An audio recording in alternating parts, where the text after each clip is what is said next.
Many birders that travel to the tropics expect to see birds everywhere. But once they arrive, they realize that often that is not the case.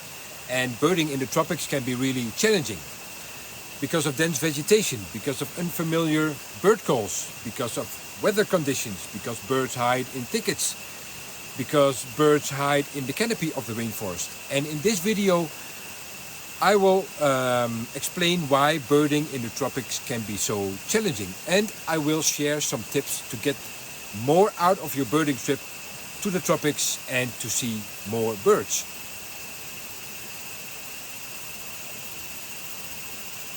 Welcome, my name is Harold. I was born and raised in the Netherlands, but I currently live in Costa Rica. And my birding journey began some 10 years ago while I was studying tropical forestry in the Netherlands. Since then I spent countless hours, of course, here in Costa Rica, watching birds, learning more about birds, but also researching bird diversity and forest structure. And on this channel I share more tips about birding in the tropics, field experiences and birds that you can find here in Costa Rica. So let's start. So the biggest challenge birders experience in the tropics is the dense vegetation. You have to understand that forest structure is completely different if you compare it to more temperate regions like Northern America or Europe. The tropical forest often consists of layer upon layer upon layer upon layer. You have the herbs in the understory vegetation, mid-story vegetation, upper canopy vegetation, at the top of the canopy, and in every structure of the forest you can find different species of birds. And it also makes a difference if you are in a primary rainforest or maybe in a cloud forest. Forest structure in a primary rainforest is often more open, especially the understory vegetation, if you compare it to cloud forest, which is often more dense, especially in the understory, which can be challenging to find bird species. And birds can hide behind branches, behind leaves, behind clusters of leaves, behind tangles of vines, or they can hide up all the way in the canopy. And with all the leaves and all the branches, it can be really challenging. And one simple strategy is to move slowly to the forest and stop regularly and just scan the forest all the way from the forest floor all the way to the canopy, looking for movement. Keep your ears open, listen for bird calls, bird songs, or whatever to help you find birds in dense vegetation. And if we're talking about bird calls, that is another challenge that many birders experience in tropical forest. And in tropical rainforest, it is often the case that you will hear a bird far more often than you will see a bird. So learning familiar bird calls is a great way to get more out of your tropical birding trip. What I always do is, of course, use eBird and use Merlin a lot. But I also use a website called Xenocanto. I will put the link in the description of this video. It is a great site to learn more about bird calls and bird songs in different regions, even within the tropics. And it can also make a difference, maybe if you are from Northern America. There's a lot of migratory species that winter in Central and South America. They will sound a lot different than you are used to when they are in breeding season in Northern America, like northern yellow warbler, chestnut-sided warbler, Tennessee warbler, and so on and so on. They have different calls here in Costa Rica than in Northern America. So that is something to consider if you are traveling to countries like Costa Rica, maybe Panama, or even South America. Another challenge is elevation and habitat. Costa Rica is one of the premier birding countries in the neotropics or even in the world. But there are a lot of microclimates here in Costa Rica. We have the lowland rainforest You have the coastal areas where you can find swamps, marshes, mangroves. But you also have mountain ranges here in Costa Rica, ranging all the way up to almost 4,000 meters in altitude. And all these altitude differences,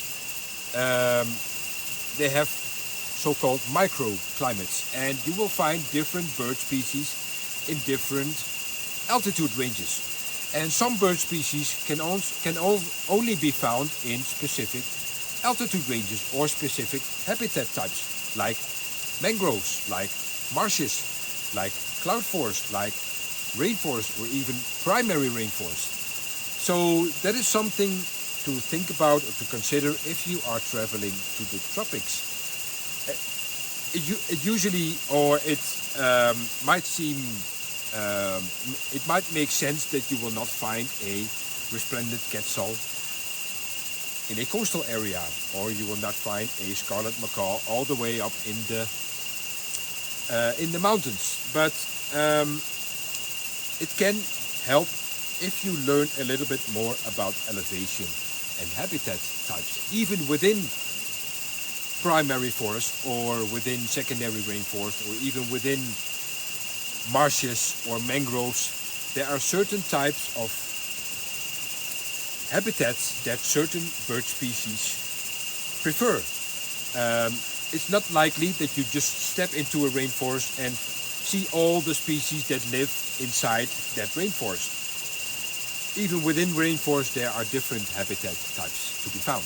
So if you are traveling to the tropics, visiting different habitat types, visiting different altitudes can really improve your birding skills and even help you to find more bird species in the tropics. Another challenge is patience. Birding in tropical countries or in tropical habitats can sometimes feel very quiet, especially during the middle of the day. Bird activity comes in bursts, especially early in the morning, but also when mixed species flocks roam through the forest together to forage, to look for food. So patience is a valuable skill in tropical birding. Even if the forest seems quiet, it really helps to stay patient, scan the forest, listen for bird calls, and birds will come. Especially in the forest with many species, birds will come for sure. And I cannot stress enough to just observe the forest or any tropical habitat where you are. Look for movements, listen for bird calls. Another challenge is personal experience in birding. Even if you are an experienced birder, but you have never traveled to the tropics, you can be, or you will be for sure, overwhelmed by all the activity and all the bird calls and the dense vegetation and everything that goes on in a tropical forest. But if you travel more often to a tropical country, spend more time in a tropical habitat, you will gain more experience in birding in the tropics. I remember the first time I stepped into a rainforest as a birder. That was during my studies. I was overwhelmed by everything that was going on in the tropics, in the forest. And even though I learned all the bird calls, I looked at my bird guide many times, and still I was overwhelmed, and I was thinking to myself, what in the world am I looking at and what in the world am I listening to? So gaining more experience can really help you improve your birding skills in the tropics. And if you do not have the opportunity to travel more often to the tropics, it's very helpful to hire an experienced bird guide to help you find more birds in the tropics, that will find you any other mammal or whatever you can find in the tropics. That is a very helpful tip that I would recommend you to consider if you are a first-time birder in any tropical country. And a bonus tip that I would like to share is to put your phone and your bird guide in your backpack or in your pockets as much as possible. I used to do that also when I was a beginning birder. It makes sense to do that, to see a bird and immediately want to check what kind of bird it is, try to identify the bird, but you will miss so many birds if you are looking at your phone or going through your bird guide book. So to wrap this video up, birding in the tropics can be really challenging but also very rewarding if you learn a few basic principles about birding in the tropics. So if you are interested in birding in the tropics, I created a free birding guide with 7 essential tips for successful tropical birding. You can find the link in the description of this video to download this birding guide completely for free. Consider yourself subscribing to my channel if you want to learn more about birding in the tropics, field experiences and birds that you can find here in Costa Rica. If you like this content, put a thumbs up and thank you for watching, and I will see you in the next video. Bye bye.